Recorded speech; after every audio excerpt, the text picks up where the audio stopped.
Welcome back to my digital diaries, and you're watching a video from Tools Every Coder Must Know. If you have ever wished that your code will build automatically, and not only that, it will automatically deploy itself on your servers. Yes, it's possible, and that's what we are going to talk. So that tool is GitHub Actions, and today we are going to talk about GitHub Actions. Before we start this video, if you are new to the channel, please do consider subscribing to the channel and click on notification bell. So let's start today's episode. We will talk on GitHub Action.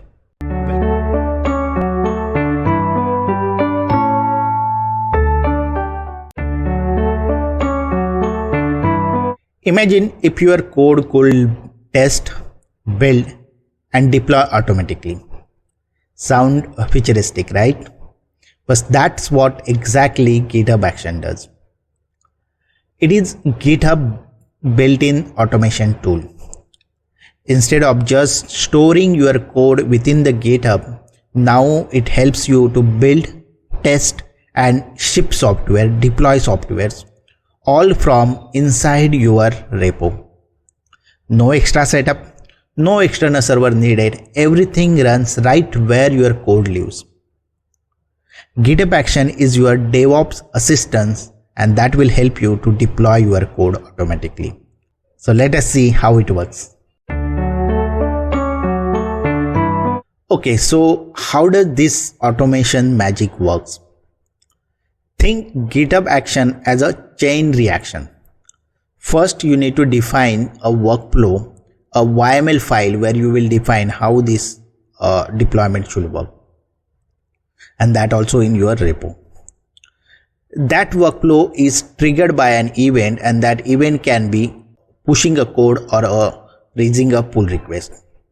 Inside the workflow, you will have jobs, and each job will have steps. Those steps can be your shell commands, or there are pre-built actions in the GitHub. So GitHub Marketplace, you will get few actions which will help you to configure your complete CI/CD pipeline. And how it happens now, once you configure all your workflows in that YAML file, when you hit the push button, GitHub spins automatically in the background virtual machine in the cloud, and that virtual machine will run your job, which has steps to run the CI/CD pipeline. It completes the process and it will provide you the log and the result. So when you commit, it will automatically build, it will automatically run the test cases, and finally will deploy into the cloud. So why do developers love GitHub Action? Because it's packed with a few features which helps them to make their life easy.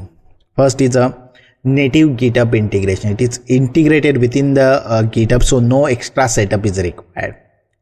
Then we have thousands of ready-made GitHub actions available in the marketplace, which you can utilize. After that, you can see there are matrix build, like the test. You can test your code on multiple OS and versions at once. And also securities. There is a secure secret management for API, keywords and token. And the best part, it's free for public repository, which is why the people who use the open source, who work on open source project, loves the GitHub Actions. So basically, GitHub Actions saves your time, efforts and your late night coffee refills. But when to use GitHub Action? What is the best use case of using GitHub Action? Let's see. So what is a suitable case for a GitHub Action? When you should use a GitHub Action? If your code lives in GitHub Action and you want your test cases to be run automatically even after every time you push the code, then yes, GitHub Action is a perfect choice for that. If you need to deploy your code on AWS or Azure or even a Kubernetes, GitHub Action can support you. You are building an open source project and you want a free automation, then GitHub Action is a perfect choice for you. The bottom line is, it is perfect for small team, individual developers and for even for the large enterprise applications. GitHub Action can speed up without managing extra CI/CD servers. So basically, if you are on the GitHub, then GitHub Action is your best friend. So friend, this was the episode from Tools Every Coder Must Know. If you are using GitHub Action, let me know what are the advantage, disadvantage and challenges you are facing in the comment. If you are new to the channel, please do consider subscribing to the channel and click on notification bell. If you like this video, please do share this with your friends and colleagues. So Tools Every Coder Must Know and AI Dictionary, both the series we are doing now on monthly basis. So monthly we will have videos on this topic. Weekly we will be having videos on front-end developer course and the site course series. If you enjoy the Marathi content, then we have another video, My Digital Diaries Marathi channel. There you can see these weekly videos on the same series, Tools Every Coder Must Know, AI Dictionary, and now we have started another series, Cloud Stories. So you can visit the Marathi channel and you can subscribe there. I will meet you in the next episode. Thank you.